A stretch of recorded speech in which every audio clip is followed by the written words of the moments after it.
IIT JEE advance 2023 का coordinate geometry का सवाल हम यहाँ पे सॉल्व करने वाले हैं, जिसको 15,000 बच्चों ने सही किया था और लगभग 1,12,000 बच्चों ने गलत कर दिया था और 52,000 ने तो छोड़ ही दिया था। In my opinion I would say question is easy, but just because बहुत ही ज़्यादा मेस्ड अप सा लग रहा है, बहुत सारा डेटा दे रखा है, बहुत सारे स्टूडेंट्स इसमें कंफ्यूज हो सकते हैं, इसीलिए इतने सारे लोगों ने इसे गलत कर दिया।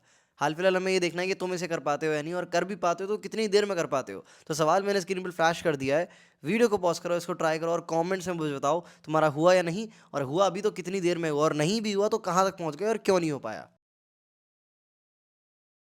ऑल राइट, अब मैं करता हूँ इसके सॉल्यूशन के साथ शुरुआत। सबसे पहले सवाल को करते हैं पढ़ना शुरू। तो देख भाई, C1 be the circle of radius 1 with centre at origin. सबसे पहली लाइन ये बोली गई है। तो कोऑर्डिनेट ज्योमेट्री में ना, जब भी कोई बात लिखित बोल रहा है इंग्लिश लैंग्वेज में, तुरंत उसको विजुलाइज करना अपने को शुरू करना होता है। Again I repeat, let C1 be the circle of radius 1 with the centre at origin. अगले सर्कल की बात हो रही है, let C2 be the circle of radius R with centre at this, where R की वैल्यू जो है आपकी लेके 1 से लेके 3 तक के बीच में दे रखी है।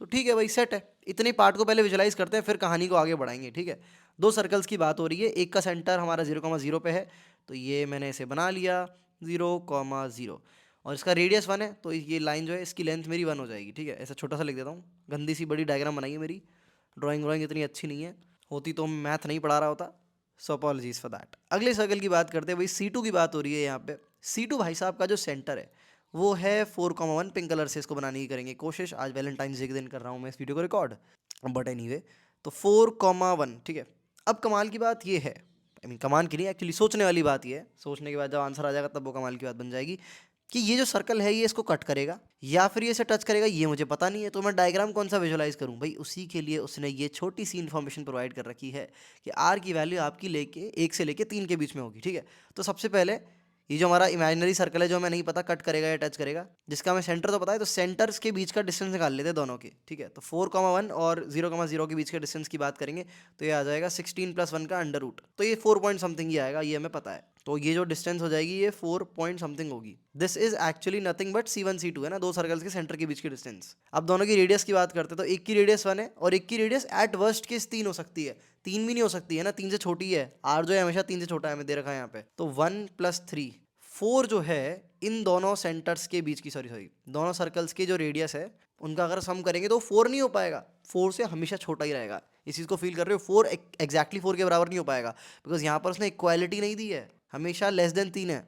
तो ये जो हमारा बड़ा वाला सर्कल है, इसकी मैं अगर बात करूँ, जो मैं व्हाइट कलर से बनाने वाला हूँ, ये हमेशा पीछे होगा, छोटा होगा, समझ रहे हो, लाइक टच नहीं कर रहा होगा, छोटा नहीं बोल रहा हूँ मैं, टच कभी नहीं करेगा ये हमारे ब्लू वाले सर्कल को, बिकॉज टच करने की हमारी कंडीशन क्या होती है, C1 C2 की वैल्यू R1 + R2 के बराबर होनी चाहिए। ये अगर किसी ने पढ़ा होगा, हमारे सर्कल की कंडीशन होती है, नंबर ऑफ कॉमन टेंजेंट्स वगैरह कैलकुलेट कर रहे थे, तो ये वाला जो केस होता है हमारा, इसकी अगर हम ध्यान से देखें, तो इस केस में दोनों सर्कल्स के सेंटर के बीच की डिस्टेंस R1 + R2 के बराबर होती है, जो कि ऑब्वियसली देखने से भी लग ही रहा है।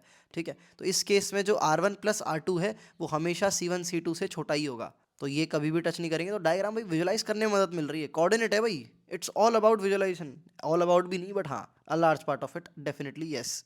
तो ये मैंने दूसरा सर्कल बना दिया। इन दोनों सर्कल को थोड़ा नीचे ले जाते हैं, सर्कल तो लग नहीं रहे, कुछ और ही लग रहे हैं, बट एनीवे, अब मैं पिंक पेन का यूज़ करूंगा यहाँ पर बाकी का डायग्राम बनाने के लिए। Two distinct common tangents PQ and ST of C1, यहाँ पर ये देखो ये बोल रहा है two distinct common tangents of PQ and C1 and C2 are drawn. The tangent PQ touches C1 at P and C2 at Q। ठीक है भाई, तो कॉमन टेंजेंट्स की बात हो रही है, साफ बात है, इतनी भसड़ उसने दे रखी है, ABCDEFG कर रहा है इतनी देर से, दो टेंजेंट बना दो दोनों की कॉमन, एक इसकी बनाई, बड़े आराम से बनानी है भाई टेंजेंट, उल्टी सीधी ना बन जाए, फिर दोबारा बनानी पड़ेगी, वरना धीरे धीरे धीरे धीरे, अरे तेरी गड़बड़ हो गया, फिर से स्टार्ट करते हैं, धीरे धीरे धीरे, और धीरे धीरे धीरे धीरे बन गई, लग रही है ऑलमोस्ट टेंजेंट। तो ये हमारा सर्कल C1 था, ये हमारा सर्कल क्या था, C2 था। अब हम टेंजेंट्स की बात कर रहे थे, तो touch C1 at P and C2 at Q, ये पहली वाली टेंजेंट है, और अगली वाली टेंजेंट ST है, तो ये S हो जाएगा और ये T हो जाएगा। ठीक है, तो ये सारे पॉइंट्स की लेबलिंग होगी। उसके बाद अभी सवाल शुरू नहीं हुआ है भाई, पूछा क्या है उसने, अभी पूछना तो शुरू ही नहीं किया, प्लॉट, मूवी का प्लॉट बिल्ड हो रहा था, कैरेक्टर्स डिफाइन हो रहे थे कि हाँ भाई ये बंदा ये है, ये इसका माँ है, ये इसका बाप है, ये शायद किलर हो सकता है, ये शायद किलर का पति हो सकता है ना, अब ये सब पता चल रहा था। अब एक्चुअली में वो प्लॉट ट्विस्ट लाएगा कि एक्चुअली में बताना क्या है भाई। वो बोल रहा है, अच्छा अभी प्लॉट ट्विस्ट, अभी इन्फॉर्मेशन खत्म नहीं हुई। Mid point of line segment PQ and ST are joined from a line which meet X axis at point B। Okay, mid point of PQ मतलब ये मिड पॉइंट और ये मिड पॉइंट है ना, ST और PQ का जो mid point है उनको ज्वाइन कर दिया, तो इनको X और Y बोल देते हैं, रैंडम कुछ भी। और कमाल की बात ये है कि ये जो XY लाइन है, इसको अगर आप इसे डैश डैश करें, dash dash dash dash dash dash dash dash dash, ये एक्स एक्सिस पे ये जो लाइन है मेरी, लाइक जिस पॉइंट पे एक्स एक्सिस को काट रही है वो हमारा पॉइंट बी है। भाई कितनी लेवलिंग करा दी भाई, लिटरली भाई बंदे की बैंड बज जानी है। इफ ए बी, अच्छा ए क्या था, अरे भाई ए ही भूल गया मैं, अच्छा ए इस वाले सर्कल का सेंटर था भाई, बहुत बहुत मेस्ड अप है, बहुत मेस्ड अप है। तो ये मैंने यहाँ पर ए लेबल कर दिया, और ए बी की जो लेंथ है, बी ध्यान रखना वो लाइन यहाँ पर एक्स कोऑर्डिनेट को काट रही है वो है, तो टेक्निकली ऐसी होगी हमारी एक्स एक्सिस देखने में, ये एक्स एक्सिस हो जाएगी, थोड़ी नीचे से इसके जा रही होगी लाइन, थोड़ी मैं टेढ़ी बना पा रहा हूँ, सही से नहीं बना पा रहा हूँ, ऐसे मान लो एक्स एक्सिस होगी, ब्लू वाली जो लाइन मैंने बनाई है इसको और आगे तक ले जाते हैं, बट इसको मैं अभी इग्नोर ही करता हूँ वरना बहुत मैस क्रिएट कर रही है ये। तो ये ए बी की लेंथ जो है अलग से लिख देता हूँ, वहाँ नहीं लिख, या फिर लिख दो, चलो वहीं लिख दो, वहीं लिख दो। ए बी की लेंथ मैंने लिख दी यहाँ पे √5 के बराबर। अब इस सबको यूज़ करना है, बंदा पागल हो जाएगा, बंदा कहेगा ज्योमेट्री की कौन सी चीज़ लगाऊंगी, तो बहुत मेस्ड अप ज्योमेट्री, बट इतनी मेस्ड अप नहीं है।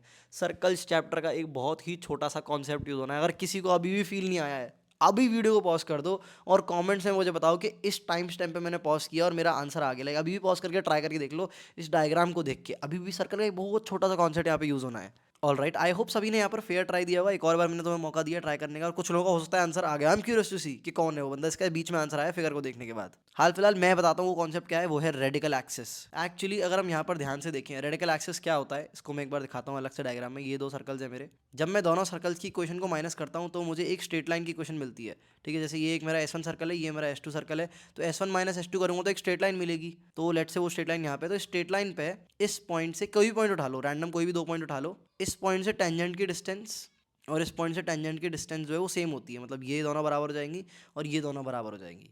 सिमिलरली हमारा अगर तुम यहाँ पर देखोगे तो x से q की डिस्टेंस और p की डिस्टेंस सेम ही है भाई, क्योंकि x जो है वो मिड पॉइंट है ना पी क्यू का, उसने बताया ही है। सेम y के साथ सीन है, s और t का मिड पॉइंट है वो, तो टेंजेंट की डिस्टेंस यहाँ से और यहाँ से सेम है।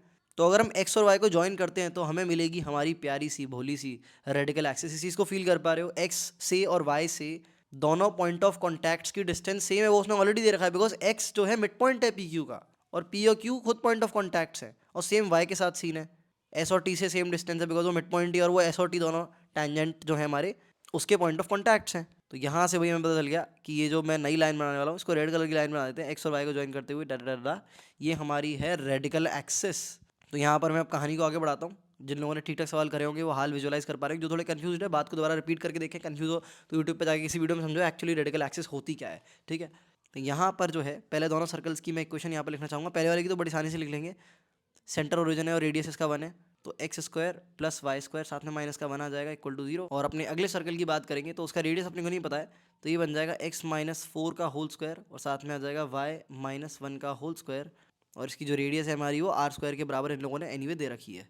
अब इन दोनों को माइनस करना है, तो सबसे पहले इसमें माइनस r स्क्वायर इधर ले आओ, इसको 0 के बराबर कर दो। दोनों इक्वेशन को जब अपन सब्ट्रैक्ट करेंगे तो हमारे पास ऑब्वियसली एक स्ट्रेट लाइन बचेगी, because X square Y square वाले टर्म तो हमारे एनीवे सारे के सारे कैंसिल आउट होने वाले हैं।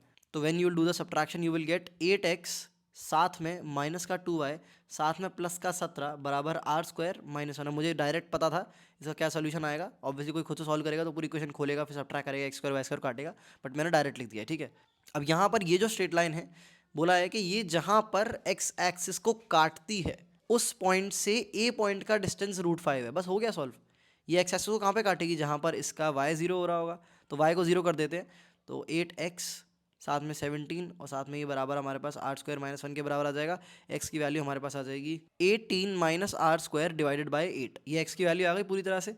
अब यहाँ पर ये जो पॉइंट है b पॉइंट है, ध्यान से देखना, इस b पॉइंट का कोऑर्डिनेट क्या हो जाएगा, लाइक है तो x एक्सिस पे ही ना, तो 18 minus r square divided by 8,0।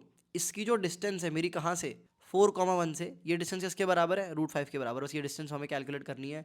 तो हम सीधे अपना प्यारा सा डिस्टेंस फॉर्मूला लगाएंगे, that will be 18 minus r square divided by 8 minus का 4, इस पूरे का स्क्वायर साथ में 1, और इस पूरे पे लगेगा अंडर रूट, ये बराबर हमारा होगा √5 के, दोनों तरफ होल स्क्वायर कर देंगे। तो यहाँ से अल्टीमेटली r में हमारे पास एक क्वाड्रेटिक बनेगी, एक्चुअली क्वाड्रेटिक भी नहीं बनेगी, डायरेक्ट हमारे पास यहाँ पे r स्क्वायर का सॉल्यूशन ही निकल के आ जाएगा। बिकॉज अगर हम यहाँ पे ध्यान से देखें तो ये हम अंडर रूट अगर यहाँ से हटा दें दोनों तरफ से और ये 5 हट जाए यहाँ से और ये हमारे पास 4 आ जाए, तो हम डायरेक्ट दोबारा से अंडर रूट चढ़ा सकते हैं।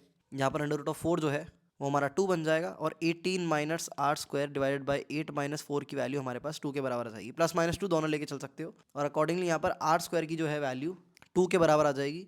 और हमसे एक्चुअली में पूछा क्या है, r स्क्वायर की ही वैल्यू पूछी है।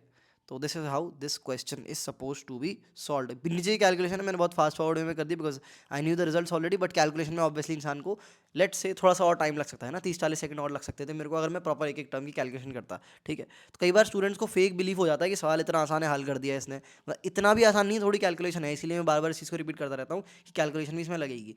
इस सवाल की अगर हम बात करें तो रेडिकल एक्सेस वाला जो टॉपिक होता है वो बहुत सारे स्टूडेंट ढंग से नहीं पढ़ते हैं, उसको इग्नोर कर देते हैं, उसके सवाल भी किताब में कम पाए जाते हैं। आई थिंक बहुत सारे लोगों को शायद पहली बार सुना होगा या फिर सवाल उसका पहली बार कर रहे होंगे रेडिकल एक्सेस एक्चुअली में होती क्या है। तो ऐसे टॉपिक्स को हमें किसी भी चैप्टर में इग्नोर नहीं करना चाहिए। देख रहे हो कितना आसान सवाल था, मतलब क्या थी, लगा एक दिमाग क्या लगा था, तुम फील कर पा रहे हो इस चीज़ को। डायग्राम में भसड़ दे रखी थी, बट जो उस भसड़ को फील कर पा रहा है क्या लगना है ना। ऐसा नहीं था इसमें 3-4 लेवल पे सवाल हो कि 3-4 अलग अलग मेजर कॉन्सेप्ट मिलके बन रहे हो तभी सॉल्व हो पाए, नहीं, बस एक छोटा सा कॉन्सेप्ट था, उससे सॉल्व हो जाना, जो ये बात कैच कर लेता। कोई कैलकुलेशन हेक्टिक नहीं थी, बस एक छोटा सा क्रिटिकल कॉन्सेप्ट था जो फील हो जाता, वो सॉल्व कर लेता आराम से आदमी। उसके बाद तो ये क्या ही था भाई, एक्स एक्सिस पे वो पॉइंट की डिस्टेंस फॉर्मूला लगाना था एट द एंड, है ना, रेडिकल एक्सिस इमेजिन करने के बाद। Alright, that's all for this video. I hope तुम्हें कुछ हेल्प मिली होगी। मिलते हैं अगली वाली में।